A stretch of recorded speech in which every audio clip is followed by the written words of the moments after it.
கர்த்தருடைய பரிசுத்த நாமத்திற்கு மகிமை உண்டாவதாக. நம்முடைய கர்த்தராகிய இயேசு கிறிஸ்துவின் நாமம் மகிமைப்பட இந்த வாய்ப்பை ஏற்படுத்தி கொடுத்த பாஸ்டர் இயேசுராஜன் ஐயா அவர்களுக்கு இயேசு கிறிஸ்துவின் நாமத்தில் நல்வாழ்த்துக்கள்.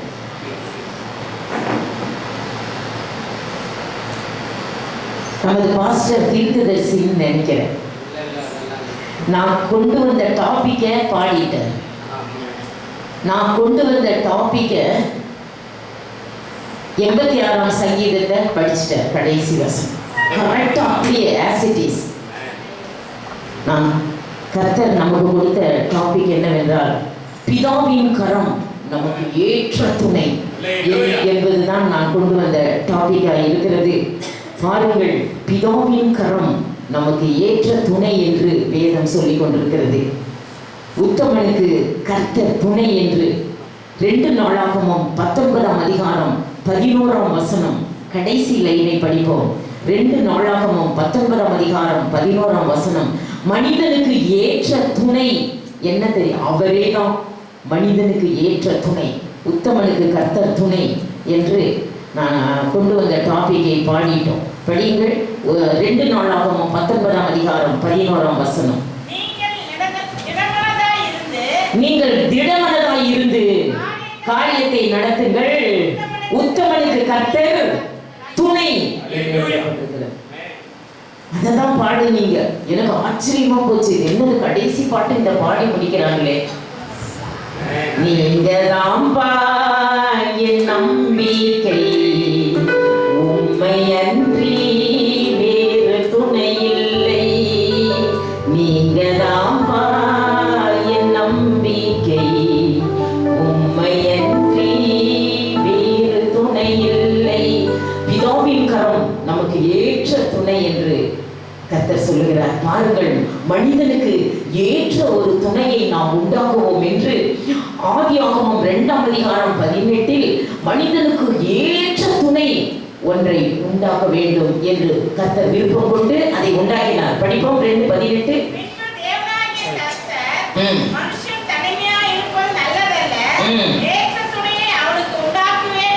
ஏற்ற துணையை அவனுக்கு உண்டாக்குவோம் என்றார்.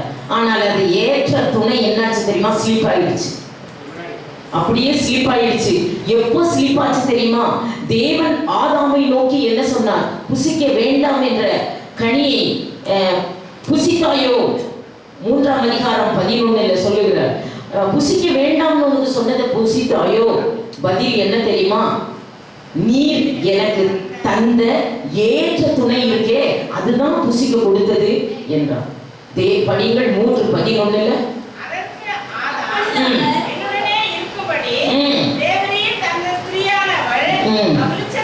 இந்த ஏற்ற துணை இருக்குதே, அது புசிக்க கொடுத்தது எனக்கு அப்படின்னு சொன்ன ஏற்ற துணை. தேவன் விலக்கினதையெல்லாம் செய்யணும் செய்யணும், புசிக்க வேண்டாங்கிறதையெல்லாம் புசிக்கணும் புசிக்கணும்னு சொல்றதா ஏற்ற துணை? தேவன் விலக்கினதையெல்லாம் செய்ய செய்ய செய்யன்னு சொல்லுது, இதுவா ஏற்ற துணை? தேவன் விலக்கினதை எல்லாம் செய்ய சொல்லி சாக பண்ணினது அவனை ஏற்ற துணை. ஆண்டவர் வந்தார், கர்த்தர் வந்தார். ஆதியாகமம் 3ஆம் அதிகாரம் 19, நீ சாகவே சாவாய் என்றார். அவனை சாக பண்ணினது ஏற்ற துணை. புசிக்க வேண்டாம் என்பதை எல்லாம் புசிக்க சொல்லி சாக பண்ணினது. இந்த ஏற்ற துணையை நம்பி செத்தானவன் என்று பாருங்கள். 2 நாளாகமம் 19:11 சொல்லுகிறது. மனிதனுக்கு ஏற்ற துணை யார் தெரியுமா? படிப்போம் 19:11 லாஸ்ட் லைன்ல. இந்த ஏற்ற துணை ஸ்லீப் ஆயிடுச்சு. 19:11. அதனாலதான் கர்த்தர் சொன்னார், திடமனதாய் இருந்து நடத்துங்கள், உத்தமனுக்கு. பாருங்கள், மனிதனுக்கு ஏற்ற துணை யார் தெரியுமா? கர்த்தரே தான். கர்த்தரே தான். பாருங்கள், தாவீது சொல்லுகிறார் 70ஆம் சங்கீதம் 5ஆம் வசனமும் 33ஆம் சங்கீதம் 20ஐயும் படிக்கும்போது, நீர்தான் என் துணை என்கிறார். நான் ராஜா தான், எருசலேம் தேசத்தை அரசாண்ட மிகப்பெரிய ராஜா. அவர் தான் சொல்கிறார், நீர்தான் என் துணை. படியுங்கள் 70:5. நானோ சிறுமையும் எளிமையுமானவன், தேவனே நீரே என் துணை. அண்டர்லைன் பண்ணுங்க, வேற யாரும் கிடையாது. எனக்கு துணை நீர் தான். இஸ்ரவேல் என்று எந்தெந்த இடத்துல பைபிள்ல போட்டிருக்கோ அந்த இடத்துல எல்லாம் கிறிஸ்தவர்கள் என்று பொருள்படும். கிறிஸ்தவர்களே, இஸ்ரவேலர்களுக்கு, கிறிஸ்தவர்களுக்கு அவரே நமக்கு ஏற்ற துணை என்று 115ஆம் சங்கீதம் 9ஆம் வசனத்தில் குறிக்கப்பட்டிருக்கிறது. கிறிஸ்தவர்களுக்கு ஏற்ற துணை யார் தெரியுமா? அவரே தான். படியுங்கள் 115:9. இஸ்ரவேலே, அவரே அவர்களுக்கு துணையும் அவர்களுக்கு கேடகமுமானவர். இஸ்ரவேலிகளே, கிறிஸ்தவர்களே, உங்களுக்கு ஏற்ற துணை அவரே, அவர்களுக்கு துணை, அவர்களுக்கு கேடகமானவர். நான் உன்னை விட்டு விலகுவதும் இல்லை, உன்னை கைவிடுவதும் இல்லை என்று சொல்லி இருக்கிறது இந்த ஏற்ற துணை. உபாகமம் 31ஆம் அதிகாரம் 6, 8 படிக்கும்போது உன்னை விட்டு நான் விலகுவதும் இல்லை, உன்னை கைவிடுவதும் இல்லை. கைவிடாத ஒரு துணை பாருங்கள், விலகாத ஒரு துணை இது. நான் உன்னை விட்டு விலகவே மாட்டேன், உன்னை கைவிடவே மாட்டேன். எப்பேற்பட்ட துணை பாருங்கள். உபாகமம் 31, 6, 8 படிப்போம். அவர்களுக்கு பயப்படவும் வேண்டாம். உன் தேவனாகிய கர்த்தர் தாமே உன்னோட கூட வருகிறார். அவர் உன்னை விட்டு விலகவும் மாட்டார், உன்னை கைவிடவும் மாட்டார். கைவிடாத துணை இது. யோசுவாவிடம் அதை சொல்லுகிறார். 1ஆம் அதிகாரம் 5ஆம் வசனத்திலும் யோசுவாவிடம் இதை வலியுறுத்தி சொன்னார். நான் உன்னை விட்டு விலகவும் மாட்டேன், உன்னை கைவிடவும் மாட்டேன், அப்படிப்பட்ட துணை நான் உனக்கு என்று. படியுங்கள் 1:5.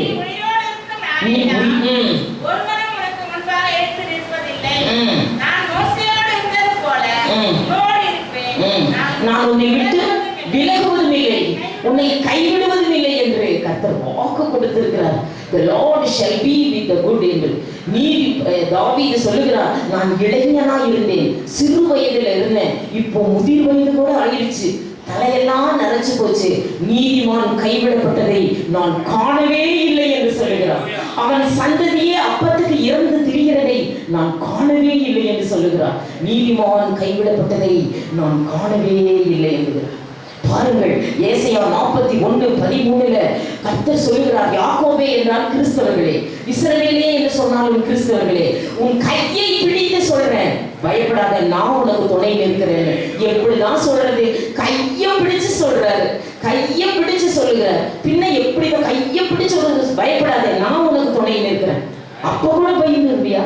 படியுங்கள், எப்படி சொல்லுகிறார்? 41:13 பயப்படாதே, நான் உன் வலது கையை பிடித்து, அண்டர்லைன் பண்ணுங்க, உன் வலது கையை பிடிச்சு சொல்றேன். என்னன்னு? பயப்படாதே, நான் உனக்கு துணை இருக்கிறேன். அப்படி கையை பிடிச்சு சொல்றாரு.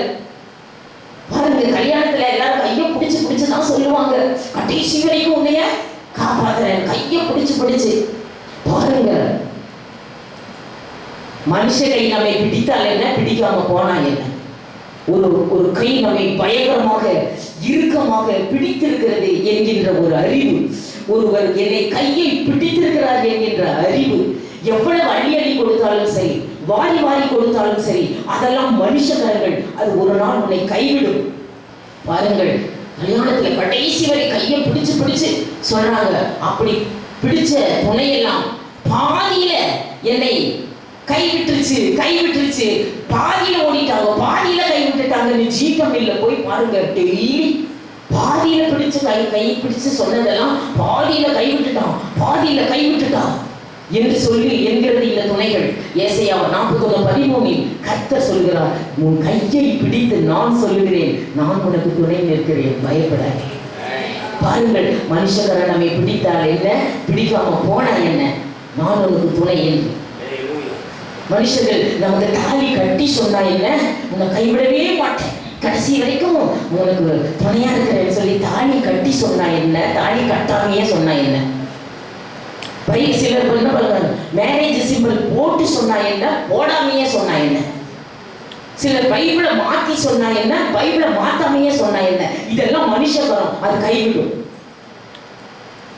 பாருங்கள், எல்லா கரமும் மனுஷகரம், இதோ நான் கைவிடுவது இல்லை என்று சொன்னாரே, அவரே இந்த கரமே நமக்கு ஏற்ற துணை. பிதாவின் கரம் நமக்கு ஏற்ற துணை என்று வேதம் சொல்லுகிறது.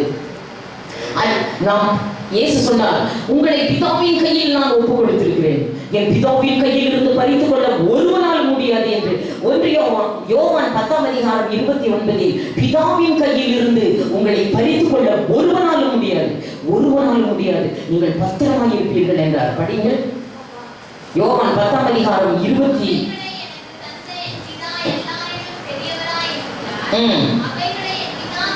என் பிதாவின் கையிலிருந்து உங்களை பறித்துக் கொள்ள ஒருவனாலும் முடியாது. அண்டர்லைன் படிக்க, ஒருவனாலும் முடியாது. அவருக்கு இம்மானுவேல் என்று பெயரிடுங்கள். இம்மானுவேல் என்றால் தேவன் நம்மோடு இப்பொழுது இருக்கிறார் என்று அர்த்தமாம் என்று சொல்லி, இன்றைக்கு நம்மோடு இருந்து நாளைக்கு நம்மை விட்டு ஓடி போகிற புயம் அல்ல இது. இன்றைக்கு இருந்து நாளைக்கு மறைகிற புயம் அல்ல இது.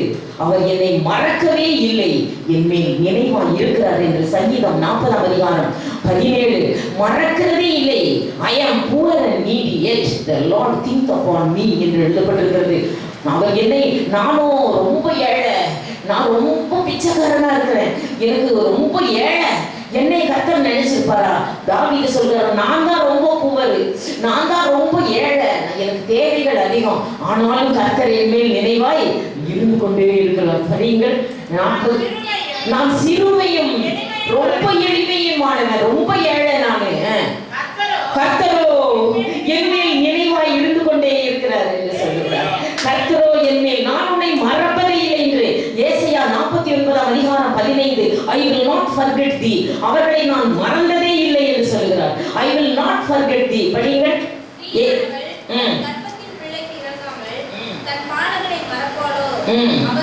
அவர்கள் மறக்கட்டும், தாய் தகப்பை எல்லாருமே அவர்கள் மறந்தாலும் நான் உன்னை மறப்பதே இல்லை என்கிறேன், மறப்பதே இல்லை. ஒரு தாயை போலவே உனக்கு ஒரு பராமரிப்பு இருக்கிறது என்று சொல்லுகிறார். தாய் தன் பிள்ளையை எப்படி தன்னுடைய இடுப்பில் வைத்து சுமக்குமோ அப்படிதான் நான் உங்களை சுமந்துட்டு வரேங்கிறார். தாய் ஆசிட்டிஸ் தாய், உலக தாய் உன்னை மறக்கட்டும், அதை பத்தி கவலைப்படாத. ஒரு தாயை போலவே ஏசாயா 66:13 தாயை போல என் இடுப்பில் வைத்து உங்களை சுமந்து கொண்டு போகிறேன் என்று சொல்லுகிறார். படிங்கள், தாயை போலவே முழங்காலில் வைத்து தாய் தன் பிள்ளையை தாளாட்டுகிறது போல என் முழங்காலில் வைத்து உங்களை தாளாட்டி கொண்டிருக்கிறேன் என்று சொல்லுகிறார். படிங்கள், ஒருவனை அவன் தாய் தேற்றுவது போலவே நான் உங்களை தேற்றிக் கொண்டிருக்கிறேன் என்கிறார். படியுங்கள். எருசலேம் சங்கீதம் 27:10 ஒரு தாயை போலவே ஏசாயா 66:12 படிங்க. தாய் எங்க வைத்து தன் பிள்ளையை தாளாட்டுவாள்?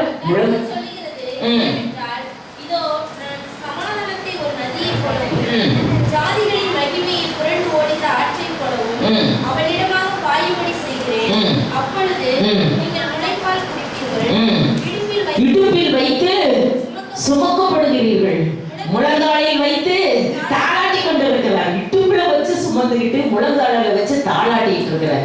தாயை போலவே ஒரு பராமரிப்பு என்று சொல்லப்பட்டிருக்கிறது. தேற்றப்படுகிறீர்கள். 13ஆம் வசனம், எருசலேமிலே நான் உங்களை தேற்றி, எருசலேம் என்பது சபை, சபைக்குள் வைத்துதான் தன் பிள்ளைகளை அவர் தேற்றிக் கொண்டிருக்கிறார். அநேகர் சபை கூடுதலில் விட்டு விடுகிறது போல நீங்கள் விட்டு விடாதீர்கள் என்று பவுல் சொன்னார். அதனால சபையில வச்சுதான் நம்மளை தேற்றுகிறாராம். படியுங்கள் 13.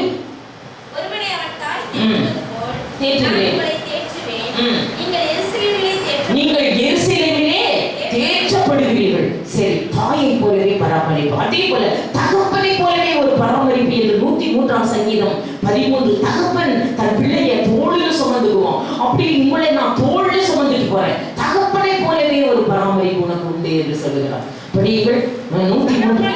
தகப்பன் தன் பிள்ளைக்கு இறங்குறது போல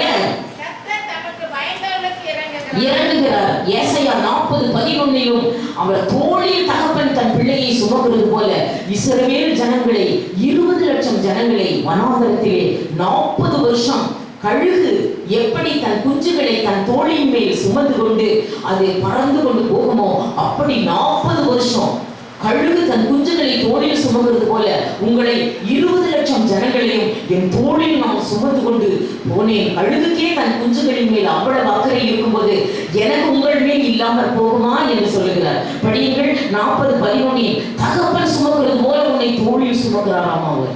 படியுங்கள்.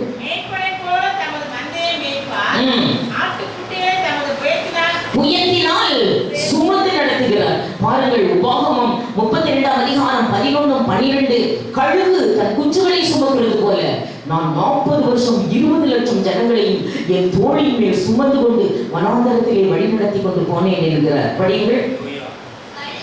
கழுகு தன் குஞ்சுகளை கூட்டை கலைத்து தன் செட்டைகளை விரித்து அந்த குஞ்சுகளை எடுத்து வைத்து சுமந்து கொண்டு போகிறது போல கர்த்தர் ஒருவரே அவர்களை வழிநடத்தி கொண்டு போனார் என்று எழுதியிருக்கிறது. யாத்திரையாகமம் 19 நாளிலும் அது குறிக்கப்பட்டிருக்கிறது. கர்த்தர் ஒருவரே கழுகு சுமக்கிற மாதிரி சுமந்து கொண்டு போனேன் என்று படிங்கள். 19:4 கழுகுகளின் செட்டைகளின் மேல் சுமந்து கொண்டு போனதையும் நீங்கள் அறியாமல் இருக்கிறீர்களா என்று கேட்கிறார். கழுகுக்கே தன் குஞ்சுகளின் மேல் அவ்வளவு அக்கறை இருக்கும்போது எனக்கு உங்கள் மேல் இல்லாமல் போகுமா என்று சொல்கிறார். அப்படி சுமந்து கொண்டு போனார். தாயை போலவே பராமரிப்பு. அவர்கள் மறக்கட்டும், நான் உன்னை மறக்கிறதே இல்லை. தகப்பன் மறக்கட்டும், நான் உன்னை மறக்கிறதே இல்லை. தாயை போலவே, தகப்பனை போலவே ஒரு பராமரிப்பு இந்த உலகத்துல நமக்கு இருக்கிறது. அவரே நமக்கு துணை. ஒரு தாய் தேற்றுவது போல் என் நேசர் தேற்றுவார்.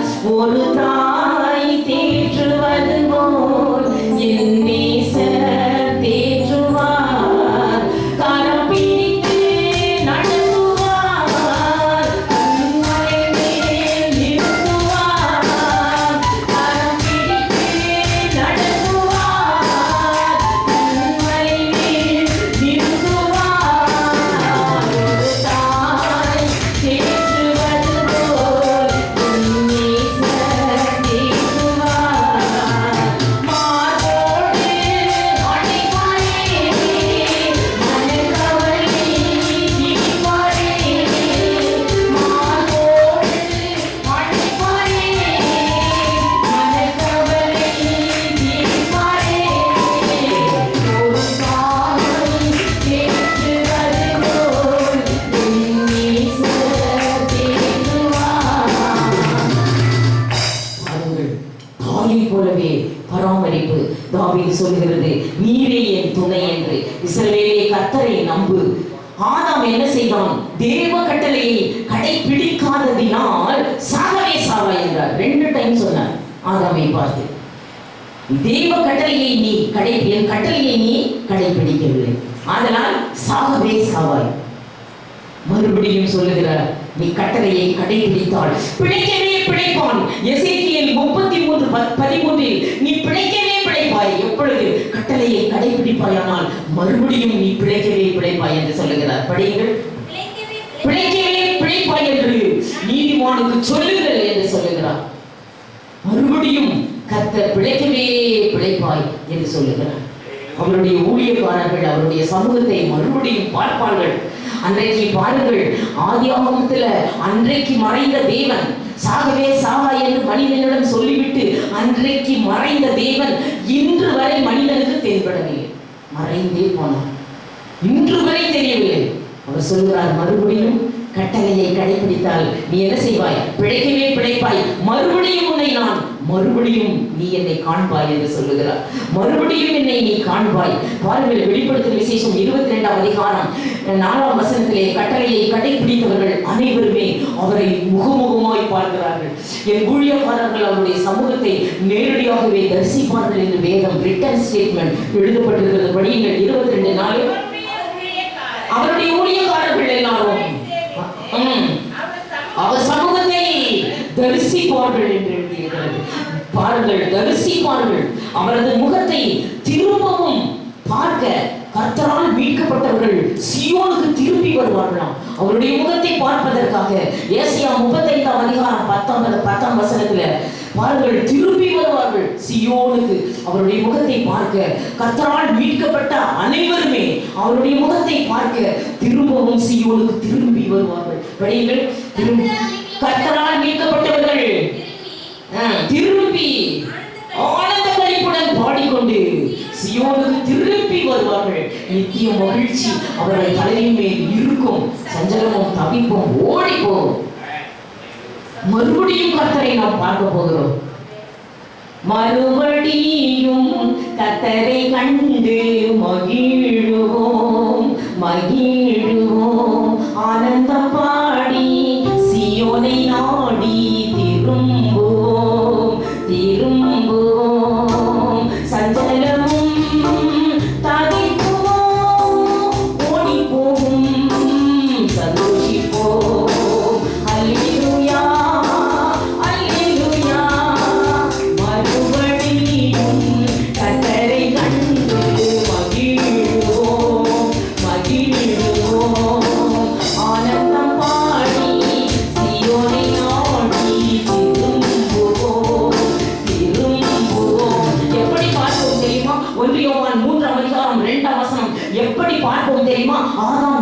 எப்படி பார்த்து கொண்டிருந்தார்களோ அப்படியே பார்ப்போம். அவர் இருக்கிற வண்ணமாகவே அவரை நாம் தரிசிப்போம் என்று எழுதியிருக்கிறது. எப்படியே இருக்கிறாரோ நம் தேவன் அப்படியே அவரை முகமுகமாய் பார்ப்போம். அப்படிங்கள் 1 யோவான் 3ஆம் அதிகாரம் 2ஆம் வசனம் மறுபடியும் அவர் இருக்கிற வண்ணமாகவே அவரை நாம் தரிசிப்போம் என்று எழுதியிருக்கிறது. படியுங்கள். இப்பொழுது தேவனுடைய பிள்ளைகளாய் இருக்கிறோம், இனி எவ்விதமாய் இருப்போம் என்று இன்னும் வெளிப்படவில்லை. ஆகிலும் அவர் வெளிப்படும் போது அவர் இருக்கிற வண்ணமாகவே நாம் அவரை தரிசிப்பதினால் அவருக்கு ஒப்பாகவே இருப்போம் என்று எழுதி, அவர் எப்படி இருக்கிறாரோ அப்படியே நாம் அவரை தரிசிக்க போகிறோம் என்றார். மறுபடியும் நாம் கர்த்தரை கண்டு மகிழ்வோம். இதுதான் இயேசுவின் ஆசை கூட. இயேசு இந்த உலகத்தில் இருக்கும்போது கூட அந்த ஆசை தான் அவருக்கு ஆசைப்பட்டது. என்ன தெரியுமா? யோவான் 17ஆம் அதிகாரம் 24இல் இயேசுவின் ஆசை அவர் இருக்கிற இடத்திலே நாமும் இருக்க வேண்டும் என்று அவர் ஆசைப்பட்டார். ஜெபம் பண்ணினார் பிதாவை நோக்கி. வியாழக்கிழமை வெள்ளிக்கிழமை அவர் பிடிக்கிறாங்க. வியாழக்கிழமை இரவிலே அவர் கெத்செமனே தோட்டத்துல பிதாவை நோக்கி கதறி ஜெபித்தார். ஒரே ஒரு ஆசை, ஆண்டவரே பிதாவே எனக்கு ஒரே ஒரு ஆசை, நான் எங்கே இருக்கிறேனோ அங்கே இவர்களும் இருக்கும்படி நான் வேண்டிக் கொள்கிறேன் என்று ஆசைப்பட்டார். என்னுடைய மகிமையை அவர்கள் பார்க்க வேண்டும் என்று ஆசைப்பட்டார்கள். அவருடைய கடைசி ஜெபம் கூட அதுதான். படியுங்கள். பிதாவே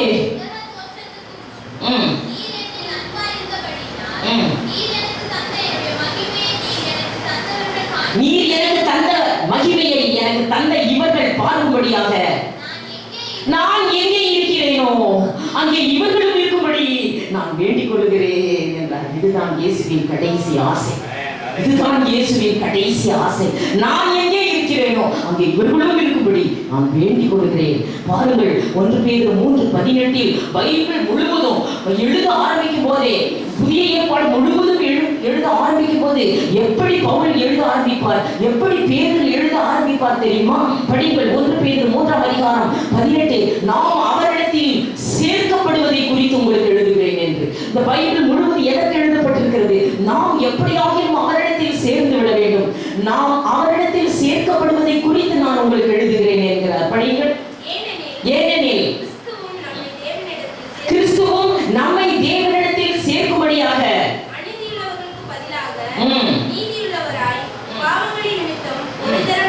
பாடுபட்டார். பயங்கர பாடுபட்டார். அவர் நகரவாசலுக்கு எப்படியாகிலும் பிதாவினிடம் நம்மை சேர்த்து விட வேண்டும் என்று அவர் பயங்கர பாடுபட்டார் என்று எழுதியிருக்கிறார். நகரவாசலுக்கு புறம்பே பாடுபட்டார். எப்படியாகிலும் நம்மை தேவனிடத்தில் சேர்த்து விட வேண்டும் என்பதற்காகத்தான் அவர் பாடுபட்டார் என்று எழுதியிருக்கிறார். பிதாவின் கரம் நம்மை காக்கும் கரம் சாதாரண இல்லை. இந்த பூர்வ உலகத்தை அழித்த தேவன் முழு உலகத்தையும் அழித்து போட்டார். ரொம்ப கோபம் வந்துருச்சு. ஒரு ஜீவராசி கூட இல்லை, பூர்வ உலகத்தை அவர் அழித்து போட்டார். அழிக்கும் போது பயந்து போய் நோவா மாத்திரம் தான் பிழைக்குள்ள இருந்து வெளியே வரார். அவர் உடனே சொல்லுகிறார், இனி நாம் இந்த உலகத்தை அழிப்பதில்லை, இப்படி அழிக்க மாட்டேன். இத்தனை பேரை அழிச்சு போட்டேன், அத்தனை பேரையும் நீ இவன் மட்டும் வரான். நோவா மட்டும் வந்து ஒரு பலிபீடம் கட்டி கர்த்தருக்கு ஆராதனை செய்ய ஆரம்பிச்சான். ஆராதனை செய்யும் போது ஆண்டவர் வந்து நோவா நோவா அந்த பலியை அங்கீகரித்து சொல்லுகிறார், இனி இந்த மாதிரி நான் என்ன செய்ய மாட்டேன், அழிக்க மாட்டேன், நான் இனி அழிப்பதில்லை என்று சொல்லி, நான் இனிமேல் ஜனங்களை உங்களை நான் காப்பேன் என்று வானவிலை வைத்து உடன்படிக்கை பண்ணினார். வானவிலை வைத்து நம்மோடு அவர் உடன்படிக்கை பண்ணினார். இனி நான் அழிப்பது இல்லை. படியுங்கள். 9ஆம் அதிகாரம் 13ஆம் வசனத்தில், ஆதியாகமம் 9ஆம் அதிகாரம் 13ஆம் வசனத்தில், அப்பொழுது அவன் கேட்கிறான், அந்த நோவா கேட்கிறார், இப்படி சொல்லி எல்லாத்தையும் அழைச்சு போட்டியே, ஒருத்தர் கூட காணமே, ஆண்டவரே எப்படி நான் நம்புறது, நான் எப்படி இனி நீர் அழிப்பதில்லை, எங்களை காப்பீர் என்று நான் எப்படி நம்புவது என்று கேட்டபோது அவர் சொல்கிறார், நான் வானவில்லை வைத்து நான் உன்னோடு உடன்படிக்கை பண்ணுகிறேன், இனி ஜனங்களை நான் அழிப்பது இல்லை. படியுங்கள். 9:13 நான் என் வில்லை மேகத்தில் வைப்பேன், எனக்கும் பூமிக்கும் இருக்கிற உடன்படிக்கை, எனக்கும் பூமிக்கும் உடன் பண்ணுகிற உடன்படிக்கையாய் இருக்கிறது. அந்த வில் மேகத்தில் தோன்றும், அந்த வில்லை நான் பார்த்து நான் அழிக்காமல் போய்விடுவேன் என்று சொல்கிறார். அந்த வில் மேகத்தில் 12ஆம் வசனம், நமக்கும் தேவனுக்கும் இருக்கிற உடன்படிக்கை, அந்த வில்லை 2 வகை உடன்படிக்கை, எனக்கும் பூமிக்கும் இருக்கிற புதிய உடன்படிக்கை என்று சொல்கிறார். அடுத்தது எனக்கும் உனக்கும் இருக்கிற உடன்படிக்கை, மனிதனுக்கும் தேவனுக்கும் இருக்கிற உடன்படிக்கை. 12ஆம் வசனம், அன்றியும் தேவன் எனக்கும் உங்களுக்கும் உங்களிடத்தில் இருக்கும் சகல ஜீவஜந்துக்களுக்கும் நித்திய தலைமுறைகளுக்கென்று நான் செய்கிற உடன்படிக்கை என்று சொல்லுகிறார். பாருங்கள், உடன்படிக்கையாக இருக்கிறது. அந்த வில் மழை பெய்யும் போது அந்த வில் வேகத்தில் தோன்றும், அப்பொழுது நான் அந்த உடன்படிக்கையை நினைவு கூறி அழிக்காமல் போய்விடுவேன் என்று சொல்லுகிறார். புதிய உடன்படிக்கை அவர் செய்திருக்கிறார். அந்த வில் மேகத்தில் தோன்றும். அது மாத்திரமல்ல, வழியில் உன்னை காக்கிறதற்காக தூதனுக்கு கட்டளையிடுவேன் என்று சொல்லுகிறார். இதைத்தான் யாக்கோபு ஏணியில் பார்த்தார். ஒரு நுனி பூமியில் பட்டிருக்கிறது, மறுநுனி வானத்தை தொட்டிருக்கிறது. அதில் தேவதூதர்கள் ஏறுகிறவர்களும் இறங்குகிறவர்களுமாய் இருக்கிறார்கள் என்று சொல்லி, இந்த பூமியிலிருந்து அநேக தேவதூதர்கள் ஏறுகிறவர்களும் இறங்குகிறவர்களுமாய் இருக்கிறார்கள். ஆதலால் இன்றையிலிருந்து நான் தூதர்களுக்கு கட்டளையிடுவேன், அவர்கள் உன்னை காத்துக் கொண்டே வருவார்கள் என்று சொல்லுகிறார். பாருங்கள், யாத்திரையாகமம் 23:20 படிப்போம். தூதனை உனக்கு முன்னே அனுப்பி கொண்டே இருப்பேன், அவன் என்னை காத்துக் கொண்டே வருவான் என்று. உங்களை தனியாக இருக்க நான் விடமாட்டேன், உங்களுக்கு தூதர்களை அனுப்புவேன் என்கிறார். படியுங்கள். வழிகளில் உன்னை காக்கிறதற்காக நான் ஆயத்தம் பண்ணின ஸ்தானத்திற்கு, அதாவது பரலோக ராஜ்யத்திற்கே உங்களை கொண்டு வந்து சேர்ப்பதற்காக நான் தூதனை உனக்கு முன்னே அனுப்பி கொண்டே இருப்பேன் என்று சொல்லுகிறோம். பாருங்கள், தூதனை உனக்கு அனுப்புவேன். 21:22 அவன் உன்னை முன்னே போய் உன்னை நடத்தி கொண்டே போவார் என்று யாத்திரையாகமம் 23:23 சங்கீதம் 97:3 தூதனோடு அக்கினியை அனுப்புவேன், அது உன் சத்துருக்களை எல்லாம் சுட்டெரித்து கொண்டு போகும், நீ அழகாய் நடந்து கொண்டு போவாய் என்று சொல்லுகிறார். கடந்து கொண்டு போய் என்னாகமம் 16:35 எபிரேயர் 12:29 அக்கினி உன் சத்துருக்களை பட்சித்துக் கொண்டே போகும், அவர்கள் தங்கள் சத்துருக்களாகிய ஜாதிகளை பட்சித்து அவர்கள் எலும்புகளை நொறுக்கிக் கொண்டே போவீர்கள் என்று சொல்லுகிறார். உங்கள் சத்துருக்களாகிய ஜாதிகளை பட்சித்து அவர்கள் எலும்புகளை நொறுக்குவார்கள் என்று. அப்படியாக சத்துருக்களை எல்லாம் விலக்கி அவர் தூதனை வைத்து நம்மை காத்து கொண்டே போவார் என்று சொல்லுகிறது. பாருங்கள், இந்த இடத்திலே கடைசி வரை அவர்கள் உங்களோடு கூட வந்து கொண்டே இருப்பார்கள்.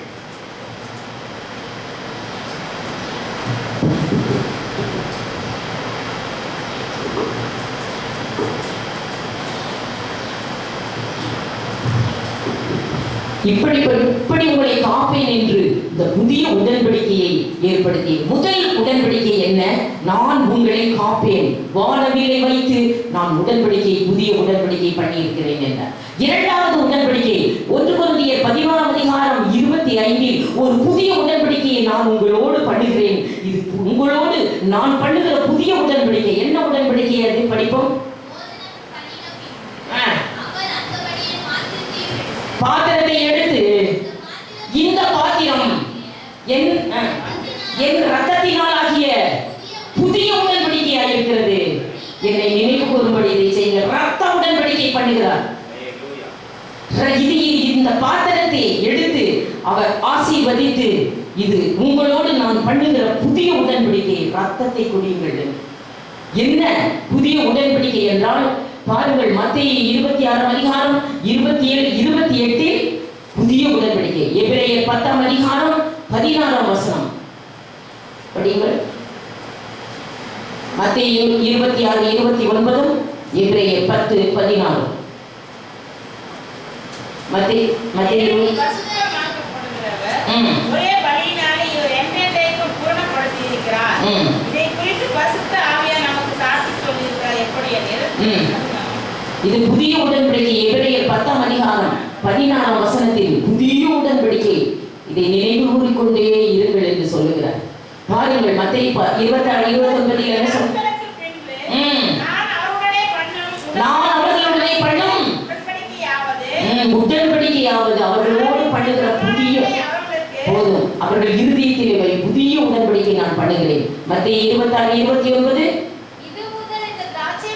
அந்த திராட்சை ரசத்தை பானம் பண்ணும்போது ஒரு புதிய உடன்படிக்கை பண்ணுகிறார். என்ன உடன்படிக்கை என்றால், அந்த சீஷர்களோடு இப்பொழுது உங்களோடு நான் பானம் பண்ணுகிறேன் இந்த திராட்சை ரசத்தை, இதை பிதாவின் ராஜ்யத்துல மறுபடியும் உங்களோடு நான் பானம் பண்ணும் வரை நான் எதையும் சாப்பிட போகிறது இல்லை என்று அப்படி ஒரு வாக்கு கொடுக்கிறார் உடன்படிக்கை.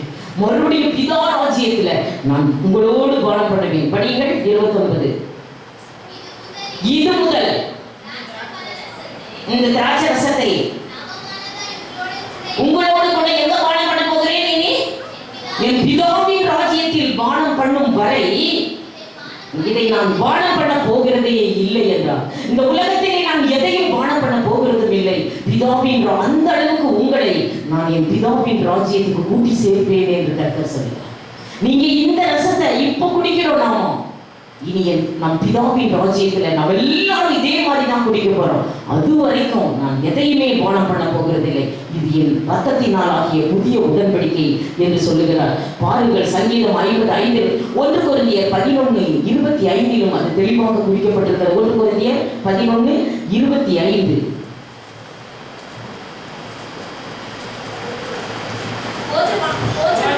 போஜனம் பண்ணின பின்பு பாத்திரத்தை எடுத்து இந்த பாத்திரம் என் ரத்தத்தினால் ஆகிய புதிய உடன்படிக்கையாக இருக்கிறது, உங்களோடு நான் பண்ணுகிற புதிய உடன்படிக்கையாக இருக்கிறது என்று சொல்லுகிறார். பிதா ராஜ்யத்தில் பானம் பண்ணும் வரை நான் எதையுமே ருசிக்க மாட்டேன். அவர்கள் இந்த ரத்தத்தை குடிப்பவர்களை கடைசி நாளில் எழுப்பி என்னோடு கூட பிதாவின் ராஜ்யத்திலே பானம் பண்ண பண்ணுவேன் என்று புதிய உடன்படிக்கை. நாம் அவரோடு கூட பரலோகத்தில் பானம் பண்ண வேண்டும். அவரோடு கூட பரலோகத்தில் அவரோடு கூட பந்தி இருக்க வேண்டும். இதுதான் இயேசுவின் இரண்டாவது ஆசையாய் இருந்தது. இதுதான் இயேசுவின் விருப்பம்.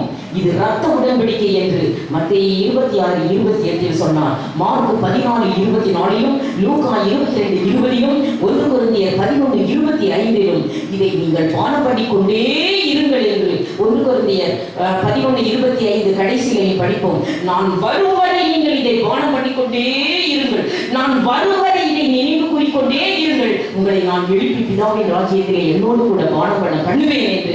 நான் வரும் வரை இந்த ஒன்றை மட்டும் நீங்க கைவிட்டவே கூடாது என்று சொன்னார். படிங்கள், நீங்கள் இதை பானம் பண்ணும் போதெல்லாம் என்னை நினைவு கூறும்படி செய்யுங்கள் என்றார்.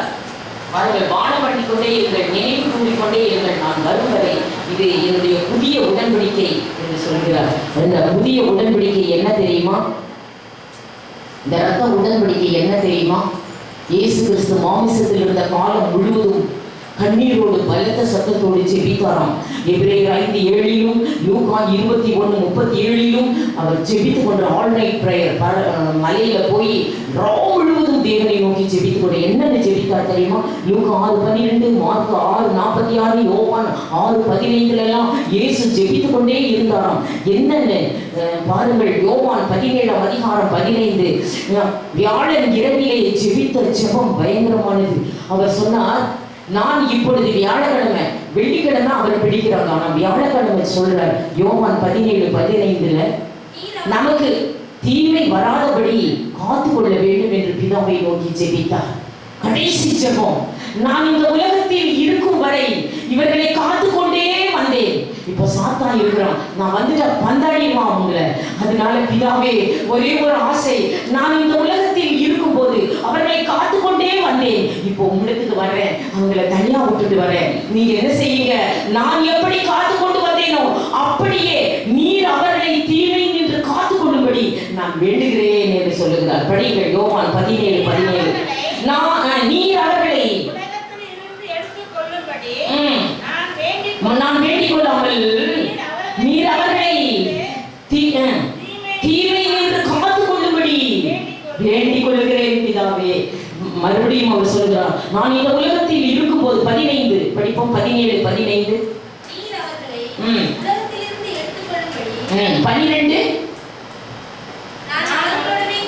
நான் அவர்களுடனே கூட உலகத்தில் இருக்கும் பொழுது அவர்களை நான் காத்துக்கொண்டே வந்தேன் என்கிறார். பாருங்கள், காத்துக்கொண்டே வந்தேன், இப்பொழுது நான் உலகத்திலிருந்து வருகிறேன். 15ஆம் வசனம், நீர் அவர்களை இனி காத்துக்கொள்ள வேண்டும், நீர் இனிமேல் அவர்களை காத்துக்கொள்ள வேண்டும். தீமை யார் அவர்களுக்கு தீங்கு செய்யக்கூடாது, யார் அவர்களுக்கு தீங்கு செய்யக்கூடாது, அவர்களை நீர் காத்துக்கொள்ள வேண்டும் பிதாவே என்று அவர் வேண்டிக் கொள்கிறார். இதுதான் இயேசுவின் கடைசி ஆசையாக இருந்தது என்று பாருங்கள். இந்த புதிய இந்த 2 கொரிந்தியர் அதிகாரம் 6ஆம் வசனத்தில் பவுல் கூறுகிறது, இந்த ஒரே இடத்தில் தான் பவுல் கூறுகிறார், நான் புதிய உடன்படிக்கையின் ஊழியக்காரன் என்று சொல்கிறார். புதிய உடன்படிக்கையின் ஊழியக்காரன். படியுங்கள்.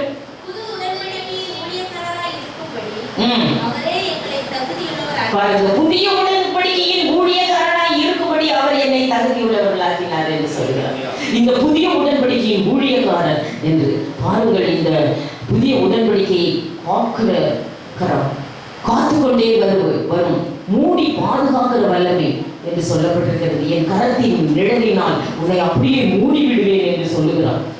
மூடுவேன். தீங்கு நாளில் 91ஆம் சங்கீதம் 3:4 படிப்போம். 3 எதற்கெல்லாம் மூடுவார் தெரியுமா? 5, 6, 14 எதற்கெல்லாம் மூடி பாதுகாப்பார் தெரியுமா? இந்த உலகத்துல படியுங்கள்.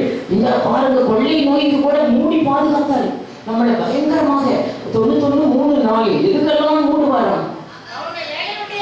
வேடனுடைய கண்ணி, பாழாக்கும் கொள்ளை நோய்க்கு உன்னை மூடி பாதுகாப்பார் என்று சொல்லு. கொள்ளை நோக்கி கொரோனாக்கு மூடி பாதுகாக்கிறார். இன்னும் எத்தனை கொள்ளை நோய் வந்தாலும் சரி, பயங்கர சிறகுகளினாலே நம்மை மூடி பாதுகாக்கிறார்.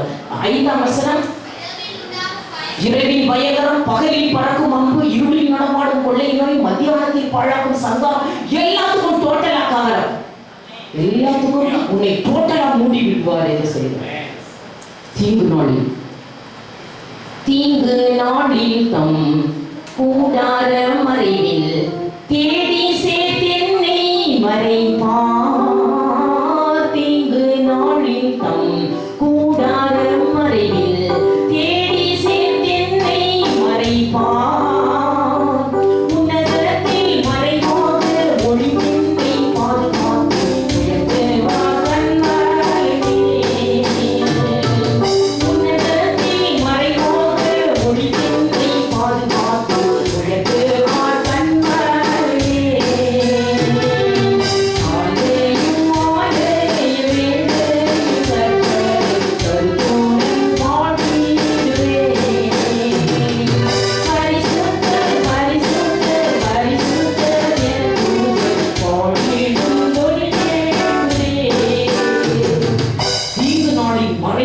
சங்கீதம் 27ஆம் அதிகாரம் 5ஆம் வசனத்தில் தீங்கு வந்துருச்சுன்னா நம்மளை மறைச்சு வச்சிருவார், அப்படியே டோட்டலா கவர் பண்ணி வச்சிருவேன் வாக்கு கொடுத்திருக்கிறார். படியுங்கள். 27ஆம் அதிகாரம் 5ஆம் வசனம். தீங்கு நாளில் அவர் என்னை தன்னுடைய கூடார மறைவிலே ஒளித்து வைப்பார் என்று அப்படியே ஒளித்து வைத்து விடுவார் உங்களை. அதனாலதான் சில பேர் தப்பி இருக்கிறோம். கொரோனாவுக்கு ஒளிச்சு வச்சுட்டாரு நம்மள எல்லாம். அவர் வாக்கு கொடுத்தார். அவரை நம்புகிறவர்களுக்கு அவரே அவருக்கு துணையும் அவர்களுக்கு கேடகமும் அவர்களை ஒளிச்சு வச்சிருந்தார். பாருங்கள், ஒருமுறை இது காக்கிற வல்லமை என்று ஒருமுறை ஏரோது ராஜா என்ன செய்தார்? பேதுருவை பிடித்தார். பாருங்கள், பேதுருவை பிடிக்க தொடங்கி அப்போஸ்தலர் 12ஆம் அதிகாரம் 3ஆம் வசனத்துல அவனை கொலை செய்ய தீர்மானித்து என்ன செய்தார்கள்? அவனை பிடித்து 2 சங்கிலியினால் கையை கட்டிவிட்டார்கள், 2 சங்கிலியினால் காலை கட்டி வைத்து சிறைச்சாலைக்குள் அடைத்து வெளியே காவலர்களை வேற நிப்பாட்டி காவல் வேற காத்து கொண்டிருந்தாங்க. நாளைக்கு 11 மணிக்கு பேதுருவே உனக்கு தூக்கு தண்டனை என்று சொல்லிவிட்டார்கள். படியுங்கள். அப்போஸ்தலர் 12:3. அது யூதருக்கு பிரியமாய் இருக்கிறது என்று அவன் கண்டு பேதுருவையும் பிடிக்க தொடங்கி அப்பொழுது புளிப்பில்லாத அப்பம் 6ஆம் வசனம், பேதுருவை பிடித்து விட்டார்கள். குறித்திருந்த நாளுக்கு முந்தின நாள் ராத்திரியிலே பேதுரு 2 சங்கிலியினால் பேதுருவை கட்டிவிட்டார்கள். 2 சேவகர்கள் நடுவிலே காவலர்கள் நடுவிலே படுக்க வைத்து வெளியிலே காவலர்கள் வேற வைத்துட்டாங்க. நாளைக்கு உனக்கு தூக்கு தண்டனை பேதுருவே என்று சொல்லி. பாருங்கள், அன்று நைட்டு என்ன நடந்தது? ஆண்டவர் சொன்னார், நான் உன்னை காப்பேன் சும்மா இல்லை, தூதன் அனுப்பி இருக்கிறேன். நடுராத்திரியில் தூதன் வந்து சிறைக்குள் நின்றான். அவர்கள் எல்லாம் ஜெபித்து 3 வகை ஜெபம் ஏறெடுக்கப்படுகிறது. பேதுரு சிறைச்சாலைக்குள் பிடித்த உடனே 3 வகை ஜெபம், ஸ்திரீகள் ஜெபம் கூடி ஜெபித்துக் கொண்டிருந்தார்கள். ஒரு ஸ்திரீகள் ஜெபித்துக் கொண்டிருந்தார்கள், சபையிலும் ஜெபித்தார்கள். 3 வகை ஜெபம் ஏறெடுக்கப்பட்டிருந்தது. அப்பொழுது நடுராத்திரியில் என்ன நடந்தது? 12:7 ஒரு தூதன் வந்து சிறைக்குள் நின்று விலாகிலே தட்டி எழுந்திரு என்று சொன்னான். தூதனுக்கு கட்டளையிட்டார், எழுந்திரு என்று சொல்லி அவர்கள் மெயின் சிறை, உடல் சிறையோட மெயின் கதவண்டை வந்தபோது தானாய் திறந்தாங்க. எல்லா காவலையும் கடந்தார்களாம். எல்லா காவலையும் கடந்து வெளியே போனா மெயின் கேட் அருகே வந்தபோது தானாய் திறக்குதாமா. தானாய் திறந்து வெளியே போய் வீட்டுக்கே போயிட்டாராமா. பேரு வீட்டு கதவை போய் தட்டுறாராம். கதவை திறந்தவர்கள் பிரமித்தார்களாம். ஐயோ தூக்கு தண்டனை கைக்கு சிறைக்குள்ள வச்சா கடையில வீட்டுக்கே போயிட்டாராம். படியுங்கள் 12ஆம் அதிகாரம் 7ஆம் வசனம். பயங்கரமாக காக்கிற வல்லமை. படியுங்கள் 12:7. கர்த்தருடைய தூதன் அங்கே வந்து நின்றான் சிறைக்குள். பேதுருவை விலாவிலே தட்டி எழுந்து, சீக்கிரமாய் எழுந்து என்று சொன்னான். எந்திரித்த உடனே சங்கடிகள் எல்லாம் கலந்து தானா விழுது. கையில் இரும்பு சங்கடிகள் எல்லாம் தானா விழுது. 10ஆம் வசனம். முதலாம் காவலண்டை வந்த போது தானாய் திறக்குது கதவு. அப்புறம் 2ஆம் காவலுக்கு வந்த போது அதுவும் தானாய் திறக்குது கதவு, சிறை கதவு. அடுத்தது மெயின் கேட். படியுங்கள். இல்ல 10ஆம் வசனம். 2ஆம் காவலையும் கடந்து இரும்பு கதவண்டையில மெயின் கேட் இரும்புல போட்டிருக்கு. பெரிய போட்டு போட்ட குழல் சிறை மெயின் கேட் பார்த்துருப்பீங்க. அந்த மெயின் கேட் இரும்பு கதவண்டையிலே வந்த போது அது தானாய அவர்களுக்கு திறவுண்டது என்று சொல்லப்படுது. தானா திறக்குது குழல் சிறையெல்லாம். பிடிச்சு வைக்க முடியாது, அப்படி காத்து கொண்டு வருகிறார். அப்புறம் என்ன பண்ணிட்டார்? வீட்டுக்கே போய்விட்டார். 16ஆம் வசனம், 12ஆம் அதிகாரம் 16ஆம் வசனம். வீட்டுக்கே போய் கதவை தட்டுகிறார். வீட்டில் இருக்கிறவர்கள் கண்டு பிரமித்தார்கள் என்று எழுதப்பட்டிருக்கிறது. ஐயோ, தூக்கு தண்டனை கைதி வீட்டுக்கே வந்து விட்டார். படியுங்கள். கதவை தட்டிக் கொண்டே இருந்தான். அவர்கள் திறந்த போது அவனை கண்டு பிரமித்தார்கள். அண்டர்லைன் பண்ணுங்க, பிரமித்தார்கள். அவர்கள் மட்டுமா பிரமித்தார்கள்? எப்படி தூதன் ஆபத்தில் துணை பாருங்கள். அப்போ காலையில எந்திரிச்சு 11 மணிக்கு பேதுருவை வெளியில பூட்டி இருக்கிறாங்க. வெளியில பூட்டு தொங்குது சிறைக்கு. சரி, வெளியில இருந்து பூட்டை திறந்து உள்ளே பார்த்தால் பூட்டி இருந்த சிறைக்குள் பேதுருவை காணோம். பூட்டி இருந்த சிறைக்குள் பேதுருவை எல்லாரும் 12:18 எல்லாருக்கும் கலக்கம் உண்டாயிற்று. இது என்னது? பூட்டி இருந்த சிறை எல்லாமே பூட்டிதான் இருக்குது. மெயின் கேட்டே பூட்டிதான் இருக்குது. இவர் எப்படி போனாலும் என்ன? பூட்டி இருந்த சிறைக்குள் பேதுருவை காணோம் என்று எல்லாருக்குமே கலக்கம் உண்டாயிற்று. எருசலேமுக்கே கலக்கம் உண்டாயிற்று. படியுங்கள் 18.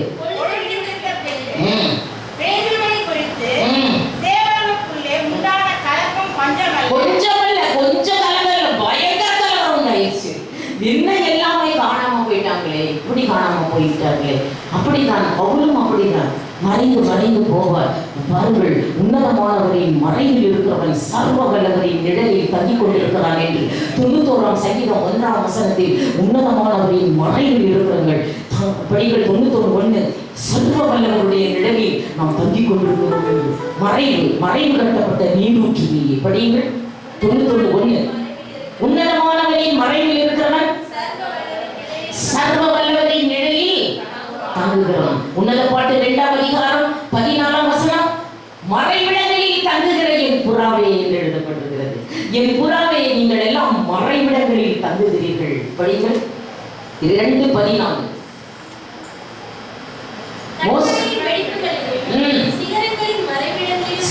சிகரங்களின் மறைவிடங்களில் தங்குகிற என் புறாக்களே என்று சொல்லுகிறார். மறைவிடங்களில் தங்குகிற என் புறாக்களே, உன்னதமானவரின் உயர் மறைவில் இருக்கிறவன் சர்வ வல்லவரின் நிழலில் தங்குவான். இது பரமசிலாக்கியமே. சர்வ வல்லவரின் நிழலில் தங்குவான். இது பரமசிலாக்கியமே. அவர் கேட்டையின் கீழடை கல்லுவரே தம் சிறகுகளால் மூடுவார். அவர் கேட்டையின் கீழடை கல்லுவரே தம் சிறகுகளால் மூடுவார். பாருங்கள்,